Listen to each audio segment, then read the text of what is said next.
Bom dia, boa tarde, boa noite, bem-vindos ao Acervo Fantástico. Estamos chegando ao final da nossa mini temporada dos favoritos de 2025 com a minha escolha, né? Eu selecionei Uma Batalha Após a Outra, do P.T. Anderson, como é meu filme favorito do ano. A gente está gravando, inclusive, no dia do Oscar 2026, então a gente nem sabe o que ele levou, se levou alguma coisa ou não, mas eu achei um filmaço, assim. Deixa eu até apresentar os meus dois co-hosts e já começar a falar sobre esse assunto. Grande Igor de Campos.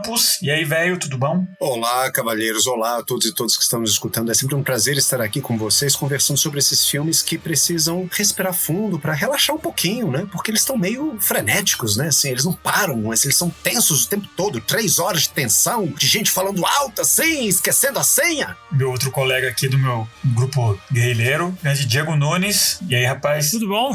Eu realmente também, né? Tem uma época da minha vida aí que eu fritei meu cérebro e fumei demais e tem muita coisa que eu não me lembro mesmo. Mas tô bem feliz, preparado aqui pra gente falar sobre esse filmão legal, bem no dia do Oscar mesmo. Vai ser ótimo. Um abraço pra todos, vai ser muito legal. É isso aí.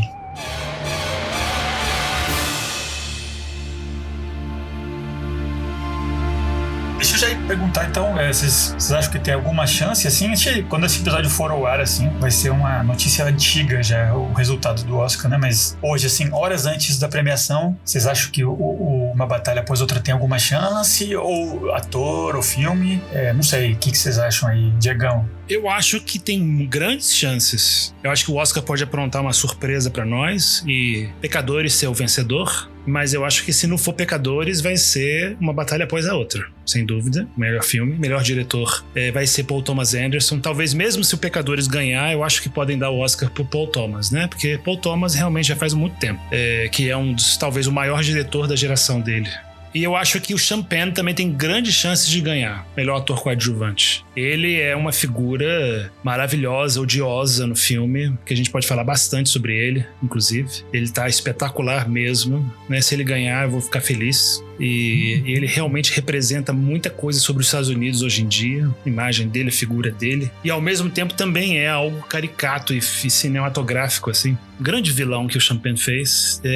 Eu gostei do filme. Já falando das minhas impressões rapidinho, né, aproveitando, eu gostei. Eu acho que o Paul Thomas Anderson já fez filmes maiores, melhores. Sangue Negro, em vez de dar o Oscar por Sangue Negro, eles deram o Oscar por Onde os Fracos Não Têm Vez, que tudo bem, não tem problema. É uma pena que os dois concorreram no mesmo ano, mas eu ainda acho que o Sangue Negro é a grande obra épica, máxima de Paul Thomas Anderson. E ainda tenho meus preferidos pessoais. Eu adoro Punch Drunk Love, adoro. Esse filme de hoje, ele é um ótimo filme, mas não acho que é o melhor grande filme dele, não. Mas é um filme muito interessante atualmente, né? Ele tem muito a ver com o que está acontecendo atualmente, especialmente nos Estados Unidos, né? Então gostei por isso também. E grandes atuações maravilhosas, né? Leonardo DiCaprio, como sempre, é muito consistente, né? Então, maravilhoso também. Gonzo, doido, maravilhoso, engraçado. É realmente um grande filme. E o Lebowski, né? E você, Igão? O que você achou do filme? Você acha que tem alguma chance? E já suas impressões? Sim. Eu não sou muito otimista quanto a esse filme, não. Eu gosto muito mais dele do que do Pecadores, né? Já vou adiantando aqui o que eu acho desse filme, né? Eu achei ele um filme bem superior, né, ao Pecadores. E assim, comparando os dois, né? São filmes completamente diferentes, né? Mas assim, eles são indicados na mesma categoria, né? Eu acho que Uma Batalha Após a Outra é bem superior. Mas, né, conhecendo a academia, pouco que eu conheço da academia, né? Eu acredito que eles devem dar o Oscar pro filme favorito mesmo, né? Assim, pro que deu mais bilheteria. Paul Thomas Anderson, ele consistentemente ele anda fazendo filmes muito bons ao longo dos anos, né? Eu concordo plenamente com o Diegão. Não é o meu favorito dele. Já vou adiantando também, assim, eu gostei muito desse filme, assim, não achei ele maravilhoso, não. Eu tenho aqui os meus percalços, né? Eu sou um cara muito chato, difícil de agradar. Mas ainda assim, eu achei um filme muito bom. Eu acho que ele vai render uma ótima conversa, né? Ele tem, indubitavelmente, excelentes atuações. Se tem uma pessoa para quem eu torço mesmo, assim, para quem eu aposto que talvez ganhe alguma coisa, assim como o Diego, né, eu acho que é o Sean Penn, que eu acho que ele tá maravilhoso nesse filme. Gosto muito dos outros atores que estão concorrendo na mesma categoria, sabe? Eu fico realmente, assim, dividido, porque eu também gostei muito do Benício Del Toro nesse filme, gosto muito do Stellan Skarsgård no Valor Sentimental e gosto muito do Delroy Lindo no Pecadores. Mas eu acho que o Sean Penn realmente teve a melhor atuação coadjuvante de 2025, o que é uma questão meio controversa, assim, a gente pode até conversar sobre isso, porque eu acho até que ele é o personagem principal desse filme, porque é ele que move a trama, é ele que faz tudo, né? As coisas acontecem no filme por causa dele, por causa desse personagem absurdo dele. Então, mais do que o Leonardo DiCaprio, que é um bundão, o personagem dele, talvez o Leonardo DiCaprio seja, na vida real, um bundão, né? Mas aí eu não sei. Mas esse personagem dele, que é ótimo, que é engraçadíssimo, né? O Bob, mas na prática ele não faz nada, né, no filme. É extremamente incompetente e boçal. Então, quem move realmente o filme e quem segura as pontas em certas horas é o Lockjaw, né, do Sean Penn, né? Mas a gente vai falar sobre isso depois, né? Não, perfeito. E eu também não... quanto à premiação, assim, eu não sei, né? Mas esse Sean Penn tá incrível.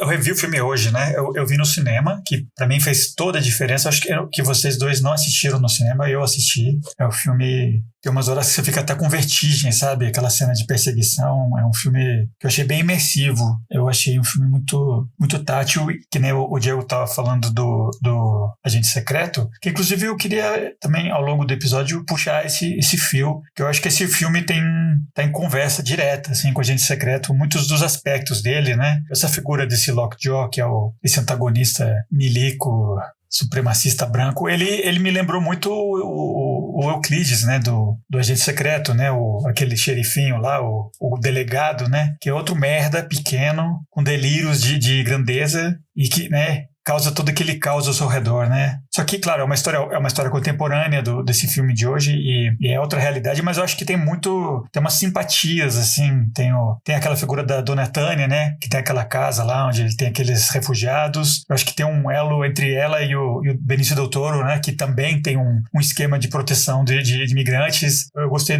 são filmes, assim, que acabaram tocando muito no presente, por mais que os dois, né? O Agente Secreto se passa nos anos 70 e esse do P.T. Anderson, um filme que ele adaptou de um livro do Thomas Pynchon, inclusive, daquele Vineland, que eu nunca li. Eu não li nenhum livro dele, inclusive. Mas também não é um filme... Ele acabou virando contemporâneo pelo progresso da história, né? Da história nossa, né?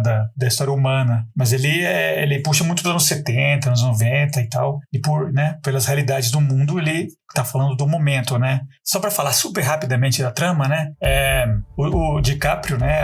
Tá num grupo terrorista, guerrilheiro, assim, rebelde, chamado French 75. Eles têm umas ações, assim, anticapitalistas. Eles explodem bancos. Eles são um grupo idealista, né? Guerrilheiro. E ele tem uma parceira lá, que é a Perfídia, com quem ele acaba tendo uma filha, né? Só que ela tem um problema interessante, que eu achei muito legal o personagem dela, né? Que ela é principalmente uma guerrilheira e não uma mãe, né? Lembrou um pouco daquela discussão que a gente teve no antigo podcast, né? Falando daquela filha, como é que é a outra filha, a filha perdida, da Helena Ferrante, né? Que tem esse elemento, né? Da mulher que acabou virando mãe, mas que no fundo, né? Não era esse o perfil dela, né? E ela se dá conta disso, a Perfídia, e ela deixa a menina, a filha dele, com o marido abandono e tal, num gesto assim meio, né, pode ser visto como algo, um abandono e tal, mas eu acho que o filme não julga ela, o filme mostra ela sofrendo enquanto ela tá deixando. Aí passa o tempo, o grupo se dissolveu mais ou menos, né, e o antagonista principal da história, esse Lockjaw, que o pessoal mencionou, que é o Sean Penn, que é um sargento, assim, um cara que trabalha na imigração,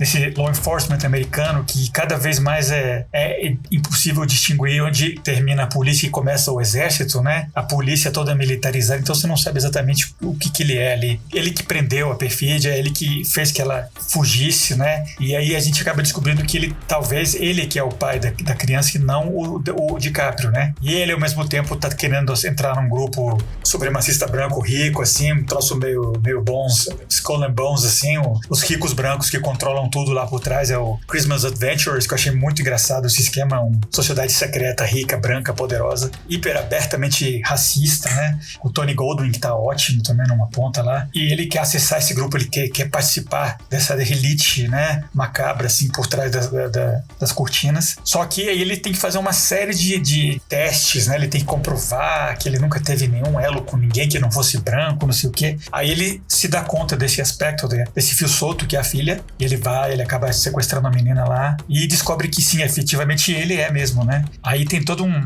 o filme fica um pouco mais ação no final, eu acho muito legal essa cena. DiCaprio também consegue fugir da polícia, ele encontra o treinador, o sensei da filha dele, que é o Benício Del Toro, que tem toda uma organização assim meio underground railroad de proteção de imigrantes, né, que eu achei bem legal. Ele é tipo, um grande protagonista secundário, que nem o Igor falou, né? Que a gente acompanha muito o DiCaprio, mas ele é só um turista no filme, né? O filme tem vários protagonistas além dele, né? O Del Toro é um protagonista importante que tá lá mexendo pelas coisas debaixo da mesa. O Champagne, como o Lockjaw também, ele tá causando toda essa movimentação. A perfídia, de certa forma, também. A mãe da menina, né? Da Willa. A própria Willa também é mais protagônica do que o próprio Bob, né? E eventualmente eles conseguem se juntar no final, né? O Bob com a filha dele conseguem fugir, se dão bem. E o Champagne, né? O sargento Lockjaw, ele consegue, né? Após ser dado como morto, né? A própria organização tentou matar ele porque eles viram que ele estava comprometido, mas ele consegue sobreviver, assim, meio Terminator, né? Ele volta à vida depois de levar um tiro e eles meio que fingem que vão aceitar ele e eles acabam matando ele com gás, assim.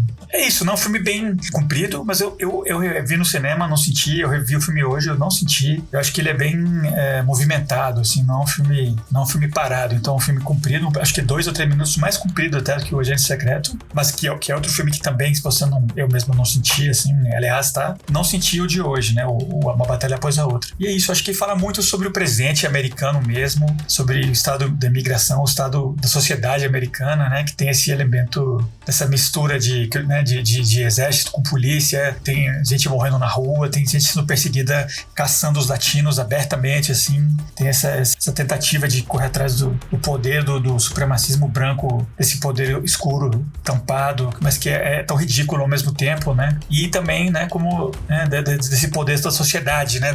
O Bob consegue resgatar a filha dele por causa dessa rede de gente que tem ao redor, né? Dele, do Sensei, dos antigos membros do French 75. Eu achei o filme bem legal, achei bem poderoso, assim.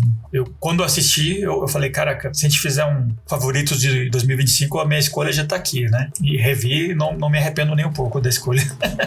Mas então, por exemplo, esse elemento, né, do filme que tem um elemento meio literário, né? Não parece que o filme vai pulando de protagonista em protagonista. Eu achei bem interessante, né? Que o maior nome é o DiCaprio, mas como o Igor falou, eu tô de acordo, né? Ele meio que não é um protagonista mesmo, né? Pelo fato que você acompanha ele mais tempo no filme, mas você pode até quase dizer que ele é o grande coadjuvante, né? É um filme que todo mundo é protagonista, exceto ele. É o contrário, né? Um filme com um coadjuvante e vários protagonistas. Não sei, Igão, o que você tem a dizer?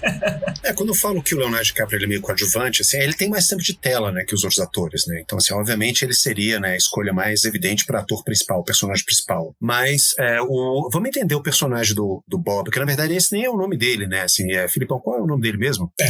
Pat Ferguson. O nome dele é Pat Gato, né? Um dos apelidos, né? Gato Pat.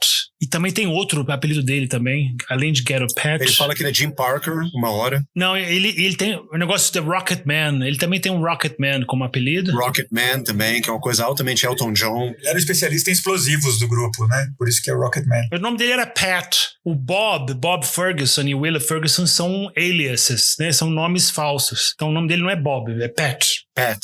Não sei, é porque eu tô vendo aqui o casting do filme, tá aqui como Leonardo DiCaprio, como Bob Ferguson. Mas eu tinha realmente a impressão que ele tinha um outro nome. Mas enfim, eu vou chamar ele de Bob, porque a gente sabe do que a gente tá falando, né? Então, ele é um revolucionário, ou melhor, assim, ele acredita que ele é um revolucionário, talvez ele tenha entrado na Revolução pra poder ficar com as mulheres lindas da Revolução, né? Com aquela atriz, nossa, que eu achei ela maravilhosa, a Teyana Taylor, né, que faz o papel da... Esse nome é fantástico, né? Assim, a Perfidia Beverly Hills, né? Isso é quase um nome de arquivilã da Disney, né? Mas que bom que não é, sabe? Que eu acho que tá muito bem colocado nessa personagem. Então, assim, o Bob, assim, parece que ele se aposentou da Revolução. Assim, o começo do filme ele tá lá, né, exercendo as funções dele de homem-bomba, de encarregado dos explosivos, né? Nesse grupo revolucionário que é o French 75, né? Assim, é o francês 75, né? Fico me perguntando se isso é alguma alusão a algum filme francês, mas enfim. Mas depois que eles têm a Neném, depois que eles têm a Willa, o filme ele faz um fast forward, né, no tempo, né? E você vê ele 16, 17 anos depois, ele se aposentou pro próprio sofá dele, assim. Ele virou um grande Lebowski, né? Como o Felipe já tinha apontado, assim. Ele é quase um personagem dos irmãos Coen. Ele passa o dia inteiro assistindo filmes, fumando maconha e bebendo cerveja e eventualmente saindo pra tocar. Ele volta tarde. A filha dele atua como uma espécie de mãe, dele, né? Porque ela é responsável por ele. E ele meio que desistiu da revolução, assim. Ele ainda tem todo aquele aparato, né? Toda aquela infraestrutura revolucionária dos tempos de revolução dele, né? De guerrilheiro dele, né? Mas parece que ele já descansou a cabeça dele da revolução. Tanto é que quando tem aquela cena maravilhosa, né? Que ligam pra ele tá totalmente despreparado, né? Ele tá lá no sofá assistindo a Batalha de Argel, né? E ele não lembra mais de nenhuma senha, nenhum código, nem nada. É muito bom isso. Eu achei isso excelente. E no final das contas, isso foi... Eu tava vendo aqui um desses vídeo essays sobre o filme, né, no YouTube, e uma coisa que eu não sabia foi uma própria ideia do DiCaprio. No final do filme, era ele que ia, né, com aquele espingardinha dele, né, dar um tiro lá no Lockjaw e salvar a filha dele e resgatar ela, resgatar o Willa e tudo mais. E foi o DiCaprio que chegou pro diretor e falou assim, olha, eu acho que isso não é muito o meu personagem, não. Eu acho que o Bob, ele não é muito o perfil dele, sabe? Tipo, esse tipo de proatividade, de ação heróica. Não é, assim, não é esse personagem que vai fazer isso, assim, né? Tipo, ele é muito mais o cara que foi pego, né, no tiroteio, ele não sabe o que fazer, como a própria sogra dele fala, assim, numa cena logo no começo do filme. Ele é um cara meio lost, é um cara que parece que tá meio perdido, ele não sabe pra onde é que ele vai. Ele não é um bom pai também, parece que ele não se achou muito, né? Eu acho que essa tentativa, esse arco dele de tentar resgatar a Willa, né, dos militares, é justamente, assim, uma forma de compensar, assim, putz, eu fui um pai merda, assim, durante toda a minha vida, eu não sei fazer um rabo de cavalo no cabelo da minha filha, né? Mas eu vou tentar salvá-la, é o mínimo que eu posso fazer. Então é uma espécie de ato de redenção que ele vai tentar fazer, salvando ela. Mas nem isso ele consegue, assim, porque a Willa é uma personagem tão foda. Aliás, eu acho que talvez a Willa, né, fora o Lockjaw, é a minha segunda candidata a protagonista do filme. Porque ela realmente é uma personagem que passa por uma transformação, ela tem toda uma série de questões aí, com a mãe ausente, com o pai que é bosta, ela saber quem ela realmente é, né, assim, descobrir a ancestralidade dela, a verdadeira identidade dela, parar de romantizar a mãe como o pai fazia, seu pai, né, o Bob, né, fazia, e realmente, assim, tomar as rédeas da situação e conseguir sair do perigo em que ela se encontrava sozinha. E aí tem aquela cena que depois eu acho que a gente pode até falar com mais detalhes a respeito dela, que eu acho fantástica, que ela fica lá naquele morrinho, né, esperando alguém aparecer, depois que ela matou aquele assassino também fantasticamente ridículo, né, um assassino com a camisa da Lacoste, né, ela fica esperando, né, mirando, né, assim, no nada, esperando alguém aparecer, e quem aparece é o Leonardo DiCaprio, e em um primeiro momento eles têm um embate, né, ela fica assim, quem é você? E ela fica gritando o código, esperando que ele grite o código de volta. Eu achei uma sacada excelente isso, sabe, porque não é um reencontro, assim, sabe, logo de cara, papai, você veio aqui me resgatar. Não, seu filho da puta, quem é você, afinal de contas? Se o outro doido lá é o meu pai e a minha mãe não é a heroína que eu sempre achei que ela era, então quem é você? Você tá do meu lado? Você tá contra mim? O que você veio fazer aqui? Sabe? Eu achei isso muito bom. Mas tudo isso pra dizer que realmente, assim, o Bob, ele não tem agência, ele é quase que o comic relief do filme, mas que ganhou um destaque a mais, né? Porque, bom, ele é interpretado pelo Leonardo DiCaprio e porque ele tem muito tempo de tela. Eu acho que o filme é uma das pequenas subversões que esse filme faz de uma maneira muito bem humorada, assim. Você tende a acreditar que o Bob, ele é o personagem principal, mas na prática ele não faz nada, ele não salva ninguém e ele só se mete em confusão. Apesar dessa incompetência dele, eu acho que no fundo ele é um bom pai. Ele treinou a filha até certo ponto com esses princípios da revolução, com as senhas e tal, ela sabe atirar, ela treina a luta com o Sensei Sérgio, né, que é o Benício Del Toro. Então ele talvez é meio pateta, assim, mas ele ajudou a menina a ser essa pessoa independente, que forte que ela tá virando, né, que não fosse só a herança da mãe dela, mas, né, ele não é um merda, né, por mais que ele não seja mesmo o pai biológico, que a gente descobre eventualmente, né, ele é muito mais pai do que qualquer outra coisa, né. Inclusive eu vou puxar isso depois um pouco. Queria discordar do Igor. eu queria discordar do Igor nesse sentido do Leonardo DiCaprio. Mais do que o Felipe, eu acho que ele é um pateta, um gonzo, com certeza. Ele tem realmente essa semelhança, especialmente visual, em termos de vestimenta com Big Lebowski e tudo. Mas eu acho que ele sim é um bom pai, sabe? Eu acho que o que aconteceu, na verdade, não é que ele tenha desistido. Esse que eu discordo do Igor. Não é que ele tenha desistido da revolução. Eu acho que quando a Willa nasceu, que o nome dela era Charlene, quando ela nasceu, ele ficou, assim, ele realmente... Ele escolheu a filha e não a revolução. A Teyana Taylor, a atriz, a personagem se chama A Perfídia, né? É um excelente nome, né? Eu acho que também toca uma música que se chama Perfídia em espanhol, né? E perfídia tem esse significado em espanhol meio de traição, como se realmente ela fosse o emblema da traição com a revolução. Ela ficou com esse emblema da grande traidora. E o filme, de fato, o Felipe falou perfeito, o filme não julga ela, né? Ela é um personagem ela aparece pouco no filme, né? Só no início, mas é uma personagem super tridimensional, complexa, interessantíssima, de fato, a mãe da Willa. E ela faz exatamente, né? O Leonardo DiCaprio, ele fica ligado à filha, eles têm alguma ligação muito forte com ela, e a Perfídia não. A Perfídia, ela fala, não, a revolução é mais importante, eu não suporto ficar aqui em casa sendo mãe, eu não suporto esse papel maternal, meu papel é lá fora, meu papel é luta. Eu sou uma guerreira, eu sou uma batalhadora, eu não vou ficar aqui cuidando de um neném. E o Leonardo DiCaprio falou, tá bom, o que eu vou fazer? Eu vou cuidar dela. E aí eles realmente tiveram que fugir, tiveram que ir para essa cidade fictícia na Califórnia, como se fosse um santuário, né? Uma cidade secreta, né? Para as pessoas ficarem lá, viverem de forma secreta, Bacton Cross.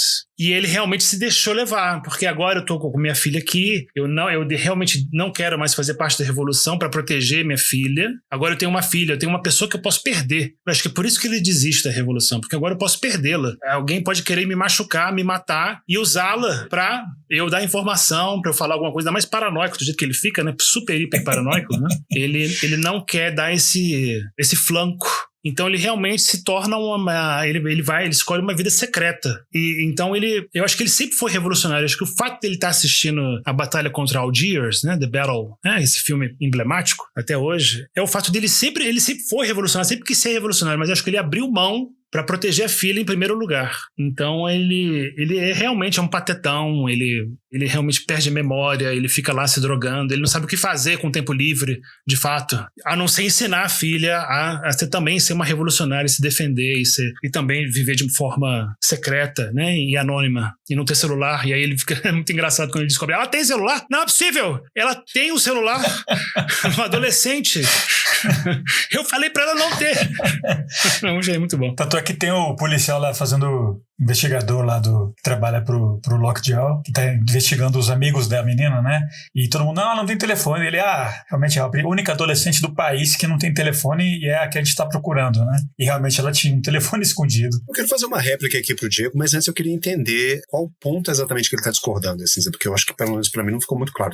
Diegão, você tá discordando de mim no sentido que você acha que ele foi um bom pai ou no sentido que você acha que ele é um revolucionário de fato? Pelo que eu entendi é que ele largou mão de ser revolucionário, né? Eu acho que você deixou entender de que ele largou mão de ser um revolucionário meio pra ser um Lebowski, pra ficar no sofá. E eu acho que não. Acho que ele fez isso em sacrifício, de forma a proteger a filha de qualquer tipo de ameaça. Pra ser anônimo. Mas ele sempre quis ser revolucionário.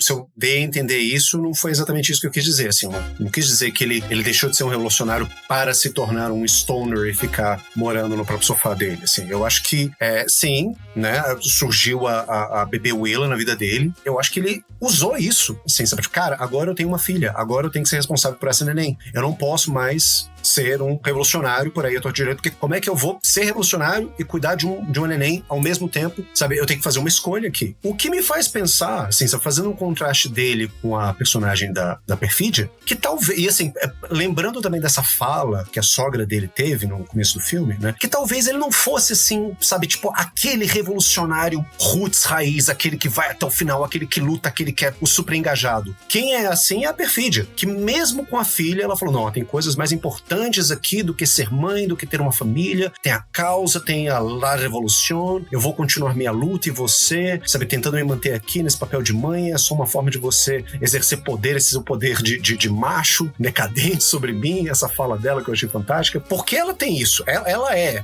the real shit, ou pelo menos assim, ela se apresenta como sendo the real shit, ou ela gosta de pensar que ela é. Pode-se até argumentar que talvez ela não seja, porque afinal de contas, ela também é uma traíra. É uma personagem complexa, isso é uma beleza do filme, né? Todos os personagens são muito complexos, fica difícil dizer o que eles são totalmente. Então assim, fazendo esse contraste entre alguém que estava disposto a abandonar a família para poder continuar lutando nessa revolução e alguém que pegou, não, agora, olha, revolução, vamos guardar aqui a revolução na gavetinha, agora eu sou papai. Lembrando dessa fala da sogra dele, assim, sabe, tipo, você parece um cara meio perdido, faz pensar que eu acho que é exatamente isso que o personagem representa no filme. Representa esse ímpeto juvenil que se tem de mudar o mundo, de revolucionar revolucionar as coisas, mas que você acaba perdendo à medida que você vai ficando mais velho, e você vai vendo que tem outras prioridades que vão surgindo na sua vida. Então, assim, aquela velha história, você ser um revolucionário aos 17 anos, uau, vou mudar o mundo quando eu tenho 17 anos. Aos 27, ok, agora continue sendo um revolucionário aos 37, aos 47, aos 57, com filhos, com um lar para sustentar, com netos,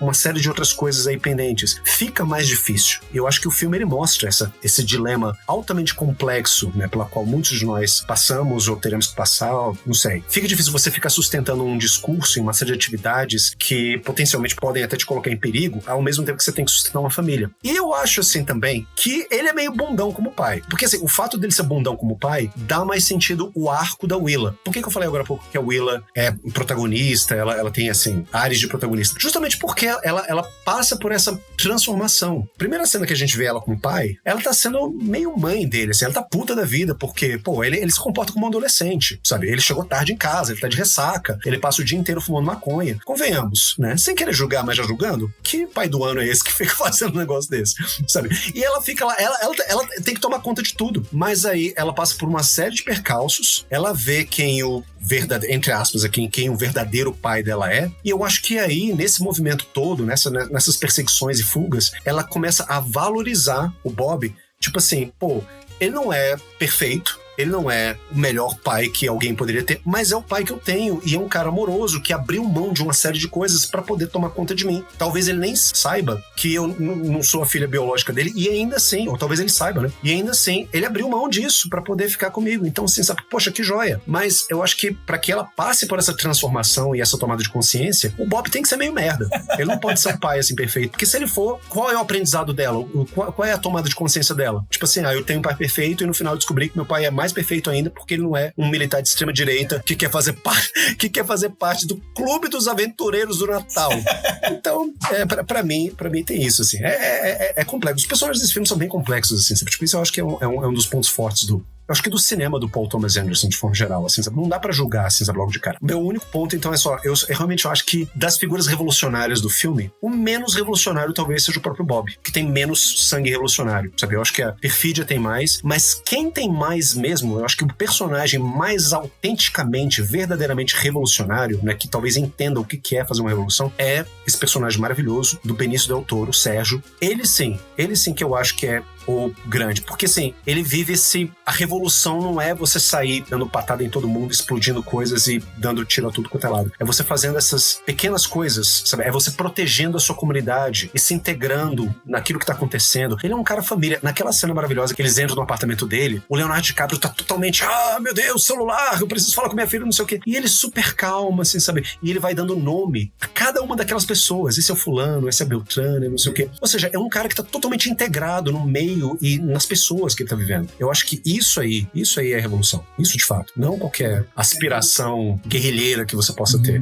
Realmente a French 75 é esse esquema de atos de revolução meio destrutivos, né, de explodir banco e tal, roubar dinheiro pra, né, dar um choque assim no sistema, e enquanto que o Benício tá secretamente, caladamente construindo, né, não tá quebrando nada, só tá construindo, botando os tijolinhos dele, tem toda uma rede assim de apoio. Uma das melhores cenas pra mim é o Benício Del Toro organiza toda uma fuga assim espetacular pro Bob pelos telhados e tal, com o pessoal lá pulando de skate e tal, e ele acaba caindo e é preso, né? Aí ele vai parar no hospital lá e a mulher que tá entrevistando ele na delegacia, você vê que ela é uma operativa dele, né? Porque ele tem toda uma rede, né? Que ele diz, se eu não sei das quantas, o senhor é diabético, não é? Não é? Aí ela acaba levando ele pro hospital e lá uma outra mulher também dessa mesma rede ajuda ele a fugir. Então tem todo um elemento, tem um poder silencioso, quieto, assim, desse grupo do Benício, do Sensei Sérgio, que é diferente desse explosivo e ruidoso, né? Do French, né? 75. Eu sou muito ruim de rir em filmes, mas eu não lembro da última vez que eu ri tanto quanto essa cena do Leonardo DiCaprio caindo do prédio e ele se levanta e logo em seguida vem a polícia e eletrocuta ele. Nossa, que cena maravilhosa, cara. Eu parei o filme e voltei umas 3 vezes pra assistir. Eu achei muito bom isso. Ela leva um taser logo de cara, né? Diegão. Aí sim, vou concordar com o Igor. Benício Del Toro, vamos falar do Benício Del Toro. Perfeito. Ele é um revolucionário diferente do French 75. Porque o French 75, eles fazem revolução com violência, né? Não que seja errado, né? Não tô julgando, hein? Eu não sou contra. Nem a favor. Mas eles fazem revolução, eles mesmos falam isso, né? Eles fazem revolução com luta. É um grupo de luta. Eles lutam contra o sistema, né? Então eles vão lá, armados, e libertam, no início do filme, os imigrantes que estão presos naquele lugar lá, que realmente é um lugar onde prendem imigrantes, né? Na vida real. É excelente o início do filme. E eles estão perfeitos, estão certos, eu concordo, mas eles usam armas, eles são violentos, né? É um grupo armado de revolucionários, né? E o Benício Del Toro, ele faz uma revolução quieta, uma revolução pacífica. Ele pensa assim, como é que eu vou ser um revolucionário? Como é que eu vou realmente ajudar a minha comunidade de forma concreta? Né? Como é que eu vou lutar contra esse sistema racista, esse sistema elitista, exclusivista e desumano, de uma forma concreta, de uma forma realmente substancial? Como é que eu vou ajudar meus companheiros? Ele vai lá e tem exatamente como vocês falaram, essa rede secreta, ele protege famílias, né, em casas e subsolos, ele tem uma rede assim de lares e casas onde ele protege essas pessoas, que as pessoas ficam lá. Então bonito, né, quando o Leonardo DiCaprio tá junto com ele, fugindo, eles têm que fugir do Lockjaw e da polícia, e aí o Benício Del Toro fala em espanhol, famílias,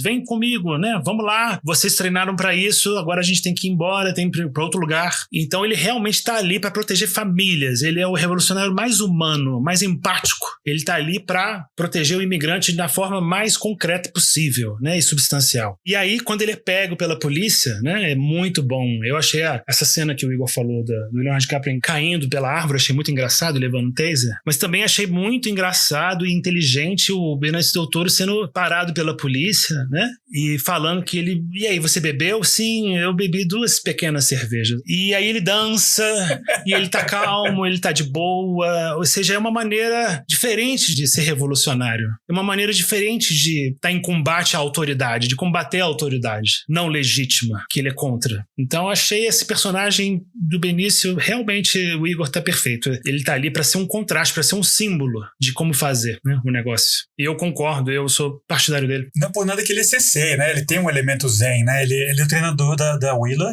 e ele é um sensei, ele tá com a roupa de karatê o filme todo, né? Ele é uma figura zen, né? Que enquanto o DiCaprio tá em pânico, né? Tentando carregar o celular, o sensei tá sempre vários passos à frente, né? Inclusive, você falou isso, né? Essa coisa de ou a causa ou a família, que foi o drama da perfídia e do Bob, né? Que eles acharam que um tinha que escolher um e o outro tinha que escolher o outro obrigatoriamente, né? Esse grupo do Benício Del Toro do Sensei, como o Igor falou, não, né? Ele tá fazendo a ação dele e a família dele é gigante. Tem família pra caralho, tem filhos e mais filhos e tem gente na casa dele, então eu não sei se são filhos mesmo, mas ele tem um grupo familiar, ele não tá isolado, né? Assistindo filmes preto e branco, fumando maconha sozinho na paranoia dele, né? Ele não teve que escolher, né? Talvez essa terceira opção que ele, de opção de revolução, né? Que o filme tem, né? Muito legal. Queria até contrapor ele com o Lockjaw daqui a pouco.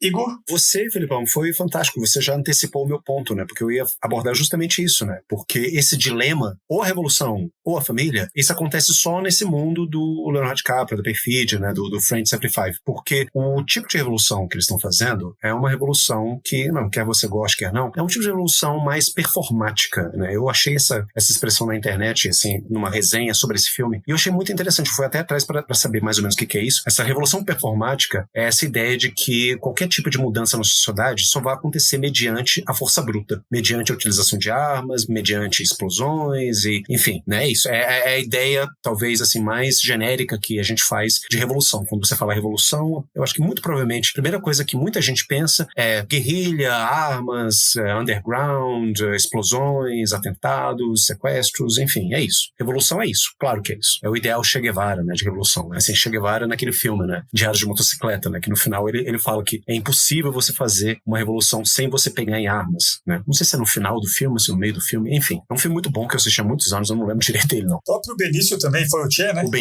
Benício já foi o Che também, né, um outro filme. Então esse tipo de revolução é a revolução performática. Eu acho que se você está enquadrado nesse modelo, né, de revolução, de fazer revolucionário, eu acho que esse dilema aparece, né? Mas só que eu simpatizo mais com esse tipo de revolução pregoada pelo Benício Del Toro, porque ele tem a ver com o tipo de revolução sobre a qual a gente já falou no nosso episódio do Agente Secreto, que é aquela revolução da pirraça, que é aquela ideia de que, cara, se eu peitar o sistema de frente com granadas e metralhadoras, eu não vou mudar nada. Ou talvez eu mude muito pouca coisa. Ou então, na pior das hipóteses, se eu fizer isso, a contra-resposta que o sistema vai me dar vai ser muito pior aquilo que eu estava procurando. Então, de certa forma, assim, há de se pensar que personagens como o Lockjaw, que tem esse poder e a influência que eles têm, eles só existem porque existiu um French 75.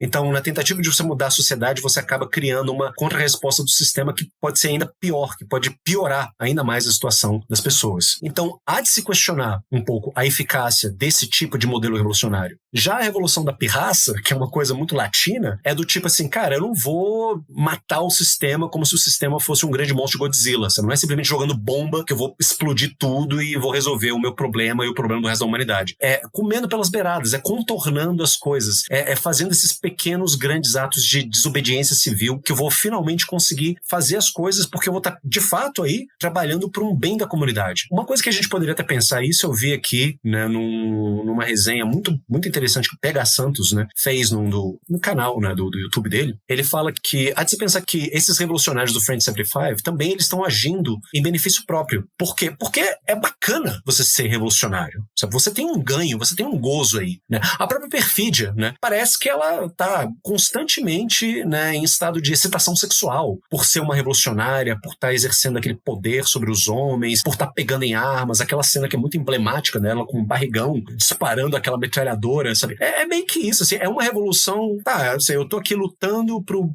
bem geral, mas ao mesmo tempo eu tô saindo bem na fita, né? Eu tô ficando bem na foto, né? Então, assim, é o tipo de engajamento que você encontra hoje muito. É engajamento das redes sociais, assim, em que você compartilhar certos stories, ou você seguir certos perfis, ou você dar like em certos posts, já sinaliza aonde que você tá no espectro ideológico e político, e já te dá uma certa validação. Por quê? Porque eu estou aqui curtindo todos os vídeos do Jones Emanuel, né?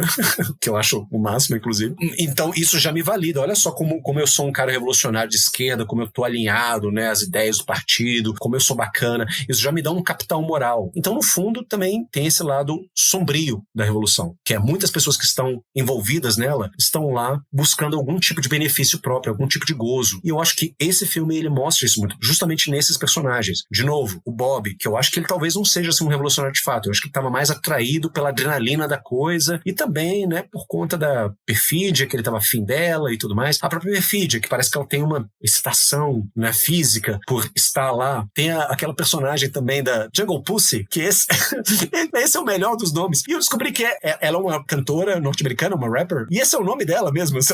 O nome da personagem é o nome dela.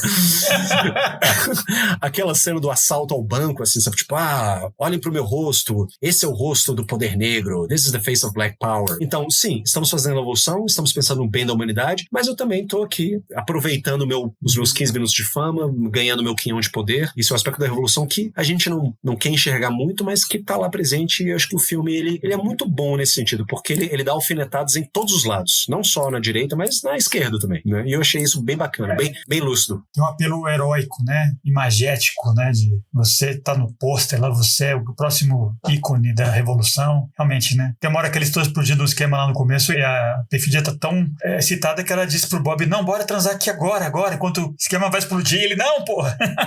Tem esse apelo mesmo, erótico, né?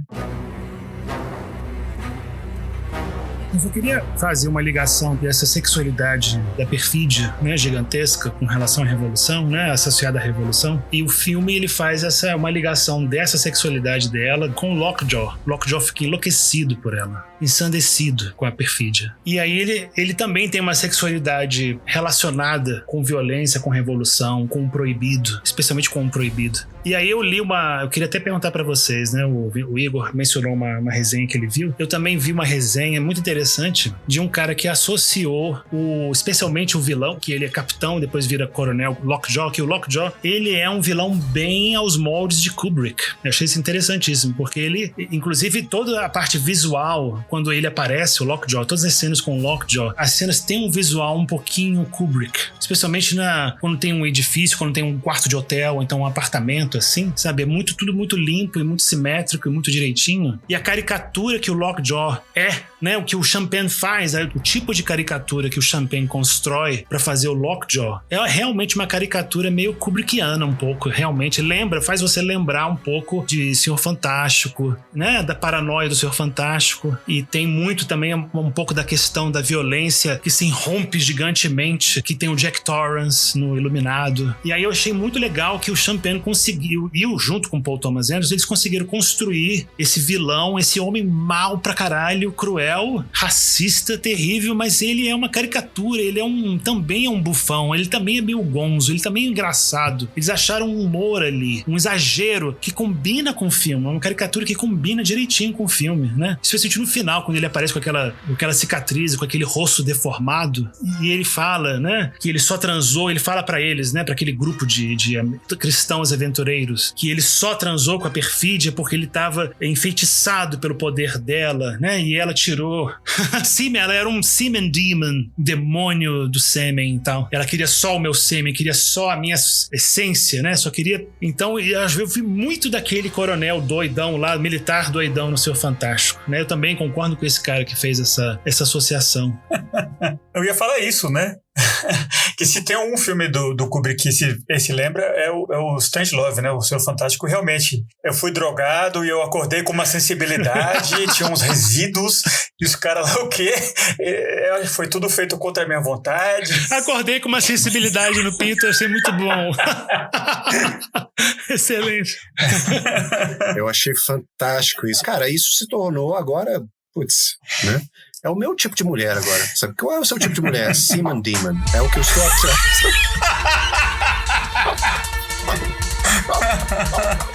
Meu Deus. Mas eu queria falar dele, especialmente. A gente mencionou, né, que ele tá ótimo, né? O Champagne, essa figura patética. E esse ponto, né, dele ter essa atração, né, pra perfídia, né? Ele já começa o filme falando, né, eu adoro mulheres negras. Ele intercepta o Bob no supermercado uma cena pra mostrar que ele tá seguindo eles. E ele começa a falar, né, você tem uma filha? Como é que é o nome da sua filha? Nossa, ela é negra, né? Eu adoro mulheres negras. Ele tem esse lado do desejo sexual dele que, à medida que o filme avança, né, você pensa que ele é só um cara cruel, escroto. Mas aí você entende que ele tá querendo, né, 15 anos depois, acessar esse grupo. Então ele é muito pior do que você imaginava, né? Que ele entende que ele tem que se negar, ele tem que mentir sobre ele mesmo, ele tem que destruir a própria filha, né? Ele é o ápice do pior e do podre, né? Então faz sentido ele ser uma figura meio patética, meio... essa performance um pouco...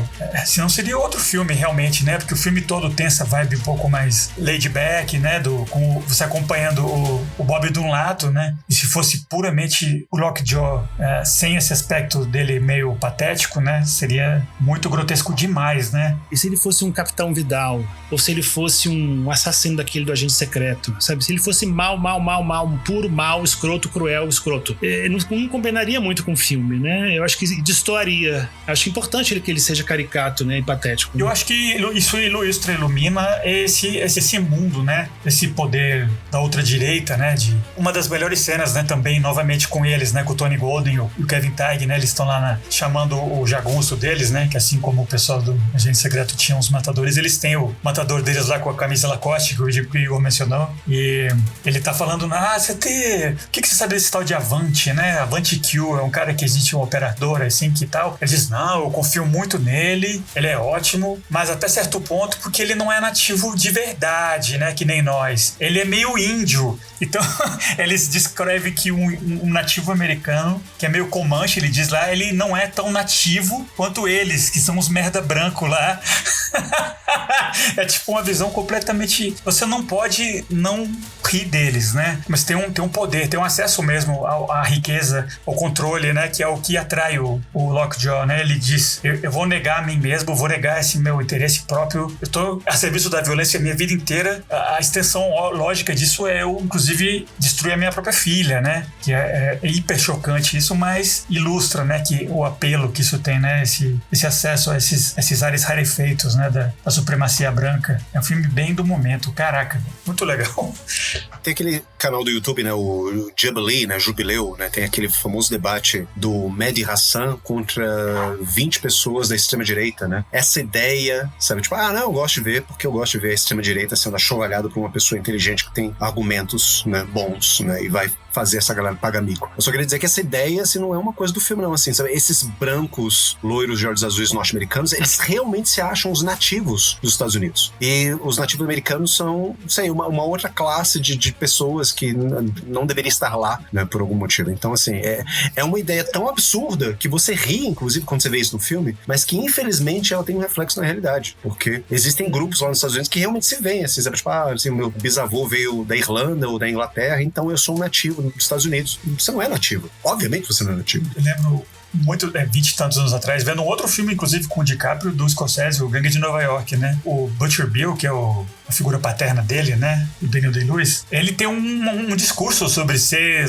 nós somos os verdadeiros nativos, não como esses irlandeses que estão chegando, né? Que hoje em dia também já estão incluídos, né? Assim como os italianos também eram uma raça vista inferior e estrangeira e tal. Agora, né? Você vai ver, tem esse Ice, né? Que é um filme que acaba comentando muito sobre esse Ice, esse grupo de caça aos imigrantes que tem nos Estados Unidos agora. Tinha o seu antigo líder que foi removido um dia desses, era não sei o que, Bovino o nome dele, um cara pequenininho, de origem italiana, e parece um Lockjaw da vida, né? Só faltava ele passar o pente com cuspe, que nem o Wolfowitz fez naquela cena do Fahrenheit. Aquela cena dele, ele tá indo na reunião, né, pra se colocar como um membro do grupo, né, do Aventureiros Natalinos, ele lambe o pente e passa no cabelo, assim, eu tava vendo uma referência ao fato real do ex-diretor do Banco Central, do Banco Mundial, né, o Wolfowitz, que tem uma cena no Fahrenheit 9/11 do Michael Moore que mostra essa cena. Eu lembrei que eu assistia muito o Daily Show na época e ele realmente tem você não precisa entender, não precisa referir nada, mas são pequenos detalhes, né, uns temperinhos que eles colocaram no filme pra construir esses personagens, que eu achei muito legal. Eu acho legal, porque eu acho que uma última coisa que esse impulso racista e de supremacia branca e purista, da raça pura, de não sei o quê, não é nada lógico, né? É completamente ilógico, né? Não tem como justificar de nenhuma forma lógica, concreta. É mais um sentimento de assim, olha, eu quero que só esse grupo, o meu grupo, tenha os nossos privilégios, os nossos poderes, assim, só nós. É um negócio bem exclusivista. É que eu só quero que esse grupo, não importa se vai ser branco, ou se vai ser a pele um pouquinho mais escura ou não, ou se é descendente de irlandês ou italiano e tal. Parece que a raça não é tão importante assim. O negócio eu quero que esse grupo que sempre teve poder nos Estados Unidos, sempre teve privilégio, continue tendo. É um impulso em maior grau e de conservador, um negócio conservador. Vamos conservar o que sempre foi. É mais um negócio assim, essa vontade de conservar o que sempre foi, do que realmente construir e proteger uma raça completamente branca. Porque não faz mais sentido nenhum, né? Uhum. Hoje em dia falar em raça branca, em pureza racial, não sabe, é absurdo. É engraçado que os atores, né? O Tony Goldwyn e o Sean Penn são filhos de judeus, são pais judeus, né? Pais imigrantes. Acho ótimo isso, né? Não tem como, não tem exceção. Todo mundo é imigrante. É uma loucura pensar. Então, realmente, eu acho que é puramente conservador e elitista e exclusivista. Nada mais. Acho que tem que ser combatido e ridicularizado mesmo, porque não é uma ideologia respeitável. E você vê um monte de jovem na internet, esses caras da manosfera, e também falando a mesma coisa, comprando pacote, e falando mal dos judeus, e falando bem dos brancos, e não sei o que. E tem um monte deles que são descendentes de filipino, que são mestiços completamente, sabe? E compram o projeto e o pacote e espalham a mesma merda. É uma merda mesmo. Mas então, pessoal, esse foi nosso papo sobre Uma Batalha Após a Outra. Filme bem legal, que, não sei, a gente gravando antes do Oscar. Se ganhar a melhor diretora, eu não vou ficar chateado, não. Perdão pro Agente Secreto, pro Kleber, mas acho que pelo menos o diretor merecia, vamos ver, né? Mas antes da gente já anunciar qual vai ser o nosso próximo filme, nossa próxima temporada, inclusive, eu queria perguntar pra vocês dois quais são as dicas da semana, né? Que todo episódio a gente dá uma recomendaçãozinha de algum filme. E nessa mini temporada de favoritos de 2025, a gente tentou falar de filmes mais recentes do ano passado e tal, pra manter assim tematicamente, né? Eu queria perguntar pro Diegão se você vê algum filme recente assim que você queira recomendar pros nossos ouvintes. Vou recomendar um filme que eu assisti essa semana, novinho em folha, nem chegou no cinema no Brasil, talvez nem chegue. Se chama Good Luck, Have Fun, Don't Die. Adorei esse título. É um filme com Sam Rockwell e um elenco muito legal. Tem Michael Peña, Zazie Beetz, Junie Temple. Em português já traduziram, né? Boa sorte, divirta-se, não morra. Exatamente, literalmente o que tá em inglês, né? E eu gostei do filme, mas não é um filme perfeito, longe de ser um filme perfeito. Ele tem questões, tem problemas, mas é um filme que arrisca. É um filme que copia de várias fontes, quase não tem nada original, mas é um filme que tá lá pra dizer a que veio, né? É um filme também meio didático, a mensagem é super clara, histriônica, inclusive. Eu acho cada vez mais comum filmes assim, né? Vou fazer um filme e eu vou ser bem claro no que eu acredito, na minha mensagem nesse filme, por que eu fiz esse filme. Tipo a Substância, por exemplo, né? Substância tem uma mensagem política claríssima desde o início. Cada vez mais filmes existem assim. Mas eu gostei, porque eu gosto do que o filme comenta. O filme fala sobre o perigo da realidade virtual, controlada por uma inteligência artificial, que pode moldar o mundo exatamente da maneira que você gosta, que você quer e que você precisa. E aí as pessoas cada vez mais vivem num mundo que não existe, num mundo virtual, que é totalmente tailored, né? Que é totalmente designed para ela, para o gosto dela, para agradar a ela. E cada vez mais as pessoas evitam o caos e a imprevisibilidade da vida real, né? Da nossa vida cotidiana. Então eu gosto desse tema, eu vou até escrever sobre ele na nossa newsletter, então recomendo esse filme com ressalvas, né? É um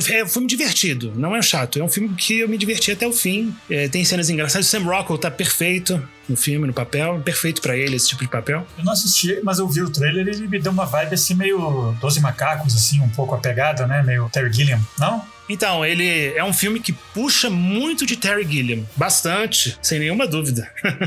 Sem dúvida. Ele puxa de várias fontes. Ele não tem muita coisa original, mas eu gosto do coração do filme, da motivação do filme. O filme de Gore Verbinski, né? Que é um diretor assim bem comercial, né? Fez aquele dos Piratas do Caribe e tal, mas às vezes ele faz um filme independente, assim, que nunca é perfeito, mas é interessante, né? Ele fez aquele A Cure for Wellness, que também é um filme, assim, meio esquecível, mas tem sempre uns detalhes, assim, interessantes que ele consegue botar que não consegue botar nessas mega produções que ele faz normalmente, né? E você, Igão, você tem alguma dica pra gente dessa semana? Sim, eu tenho uma dica, só que ao contrário da dica do Diegão, é uma dica sem ressalvas, porque esse é um filme que eu achei excelente, que eu assisti esse ano, mas é um filme de 2025, um filme da diretora escocesa Lynne Ramsay, que é conhecida aqui no Brasil por ter feito filmes como Precisamos Falar Sobre Kevin. Ela também fez um filme britânico interessantíssimo chamado Malvern Keller, que é menos conhecido que esse, mas que eu acho muito bom esse filme. Fez um outro filme com Joaquin Phoenix chamado You Are Never Really Here, ou You Are Never Really There. É here ou there? You Are Never Really Here. É complicado porque ele fez dois. Ele fez um, que era aquele semi-documentário, acho que era I'm Still Here, e esse outro, que é You Were Never Really Here. Really Here, isso, Você Nunca Esteve de Fato Aqui, alguma coisa assim. Eu assisti esse filme alguns anos atrás, eu achei ele lindo. Os filmes dela são lindos, ela tem um estilo, assim, muito poético e ao mesmo tempo, assim, tem um quê de extremismo, assim, sabe? De uma violência que ameaça surgir a qualquer momento na tela. Ela dirigiu um filme com a Jennifer Lawrence e Robert Pattinson no ano passado chamado Morra Amor. Ele é baseado num romance de uma escritora argentina chamada Ariana Harwicz. E eu achei um filme bonito, é um filme terno, violento, complexo, com cenas marcantes, com interpretações marcantes, com personagens muito interessantes, né? Você acompanha a ascensão e o declínio de uma relação entre um casal que se ama e se odeia, e é uma relação extremamente intensa e marcada de, sabe, vários altos e baixos. É um filme que tem horas que ele é um soco no estômago, tem horas que ele é um tapinha amigável nas costas. É um filme que eu achei muito bom, eu acho que vale muito a pena ver, por essa dinâmica das relações, pelo próprio estilo poético, né, da diretora também. Tô recomendando esse filme também, entre os motivos, assim, porque ele lembra um pouquinho, assim, essa dinâmica entre o Bob e a Perfídia, né? Então, se você gostou desse aspecto, né, do filme que a gente discutiu hoje, então vá atrás desse filme da diretora Lynne Ramsay. Aliás, eu diria, assim, vá atrás de toda a filmografia dela, assim. Eu ainda não assisti a todos os filmes dela, mas, assim, todos os filmes dela que eu assisti, eu achei excelentes, todos eles. Então, vai minha recomendação aí. Morra Amor, o filme, e os filmes também da Lynne Ramsay. Die My Darling em inglês. E esse que você falou do Joaquin Phoenix eu assisti, legal. É meio que a versão do Taxi Driver dela quase, né? É um cara que também é hiper violento, mas tem esse elemento meio de vigilante, assim, ele quer proteger, mas é muito interessante. É um filme poético, mas realmente bem violento ao mesmo tempo, né? Esse eu não vi, esse último aí, mas eu ouvi o trailer e a Jennifer Lawrence tá com uma cara ótima, assim. Ela, e o próprio Pattinson, né? Também se reinventou como ator, assim, fazendo uns filmes interessantes. Tá na minha lista com certeza Agora sim, a minha dica, né? É um filme que também é do ano passado, 2025, e não é o melhor filme desse diretor, o Wes Anderson, né? Falando em Anderson. Mas eu quero recomendar porque eu achei que o Benício roubou esse filme, o Battle of Terranova, nas cenas que ele aparece. E eu queria aproveitar o raro filme no qual ele é o protagonista, né? Tem o Esquema Fenício, do Wes Anderson. É um filme de época, assim, ele faz um personagem bem vilanesco, mas meio engraçado, né? Ele é um milionário, assim, industrial, meio corrupto, bandido, assim, e tem uma filha que tá no convento, né? Que a atriz, eu não sei o nome dela, eu não lembro agora, mas é Mia Tripleton, uma coisa assim. Que ela é a filha da Kate Winslet, na vida real, né? Ela é uma menina atriz, assim, de 20 e poucos anos, que também é muito boa.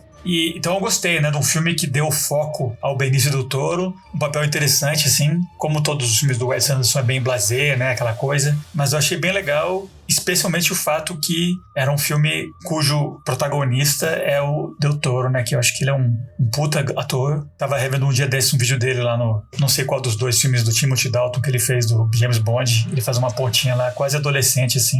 Eu acho que ele é um dos grandes atores dessa geração dele e precisa ser mais valorizado. Eu acho que ele fica escondido um pouco em coadjuvantes pros lados e tal. E eu acho que o Wes Anderson aproveitou ele muito bem no papel central do filme, né? É uma comédia, assim, de humor negro e tal. E, né, não é o melhor filme do Wes Anderson, mas vale a pena, eu acho, né, na minha opinião. Então, pessoal, essa foi a nossa temporada dos nossos favoritos, né, de 2025, nossa mini temporada. E a gente vai anunciar agora uma temporada de extensão normal, né? Porque essa foi uma curtinha, onde cada um de nós escolheu só um filme, né? Só que agora vamos fazer uma temporada propriamente dita, né? Vamos pegar um tema grande, cinéfilo, vamos encarar, começando, né, por um filme que é bem debatido aqui no acervo, né, que tem muita divergência, né, é um clássico, não é? É um filme aceitável para assistir, chato ou não, como é que é? Então, a gente quer dedicar uma temporada a um dos grandes nomes do cinema, que inclusive já foi mencionado hoje, o Stanley Kubrick. Vamos fazer, tipo, uma passagem pela obra dele, assim, os filmes que a gente não falou ainda, né, porque pelo menos o meu favorito deles, ou um deles a gente já falou, que é o Iluminado, né, um cara que fez quase que só obras-primas, então a gente tem muito assunto pela frente, vai ser uma temporada bem legal, assim, pra gente se debruçar na obra de um diretor só. Tô bem empolgado, só que, né, pra tristeza um pouco do Diego, vamos começar por 2001, Uma Odisseia no Espaço. É um filme que, sim, famosamente ele já reclamou muito. Eu sou um defensor, eu espero que dessa vez ele mude, assim. Vamos ver se rola, se ele tolera dessa vez. Então, bora dar tchau pros nossos ouvintes. Diegão. Filme chato. Tô brincando. Eu, na verdade, vou fazer uma promessa. Eu prometo, juro, que eu vou ver o filme de novo, com a mente sem preconceitos e sem negatividade e sem a expectativa de que vai ser chato de novo, uma bosta. Eu vou tentar assistir o filme com olhos virgens. Prometo. E se eu realmente achar chato, é o que eu vou fazer, né? Eu tenho que falar. Mas eu vou assistir com todo o coração aberto. Prometo. Muita expectativa pro próximo episódio. E adorei esse. Me diverti muito. Um abração pra todos. Muito bom. E, Gão, bora dar tchau? Cavaleiros, é sempre um prazer conversar com vocês a respeito desses filmes. Muito obrigado por acrescentarem tanto, assim, a minha visão desse filme. Vamos seguindo aqui nas nossas próprias batalhas pessoais, né? Uma batalha após a outra, né? E eu só queria falar uma coisa, assim, os nossos ouvintes não têm ideia da grandiosidade desse momento histórico que está se aproximando, né? Diego Nunes, que eu conheço. Diegão, sério, eu acho que vai fazer 30 anos que a gente se conhece esse ano, né? 30 anos a gente se conhece, né? Desde que a gente tinha 16 anos. E desde essa época, Diego Nunes fala mal de 2001, Uma Odisseia no Espaço. Eu tento convencer esse homem de que não, Diego, tá ok, é um filme um pouco lento, mas é um filme bom. Abra sua cabeça, abra sua mente, por favor. E então vocês estão vendo, né? Há 30 anos, Diego Nunes repete como um chato que 2001 é super valorizado, uma bosta de filme, é lento, nunca deveria ter sido feito, um bando de declarações aterradoras. E agora vocês vão ver, a gente vai gravar um episódio sobre 2001. Eu quero ver se a gente, eu e o Felipe agora temos as responsabilidades, porque eu acho que não tem mais outra chance, né, Felipe? É agora ou nunca, né? A gente tem que convencer Diego Nunes de que, cara, 2001, velho, é um clássico. Como assim? Tudo bem você achar, mas como assim? Então, aguarde, sabe? Eu estou prevendo vendo aqui lutas e embates e sangue na arena, gladiadores, porque esse próximo episódio eu não perderia por nada. Independentemente de vocês gostarem ou não do filme, reassistam o filme e escutem esse próximo episódio, que eu acho que vai ser muito bom. Vai ser uma batalha assim de macaco batendo com osso, assim, quebrando pau. Mas na verdade eu não vou forçar pro Diego amar, não. Minha perspectiva talvez vai ser mais no meio. Eu quero que ele assista realmente como ele falou, com o olho aberto e julgue, né? Não vou forçar pra que ninguém goste de nada, não. Mas assim, eu acho que não tem pessoas melhores no mundo pra falarem sobre 2001 comigo e eu começar a apreciar esse filme. Igor e Felipe. Então estamos aí pra isso. Isso aí. Então é isso aí, galera. Esperamos vocês daqui a 2 semanas com 2001, Uma Odisseia no Espaço. Falou!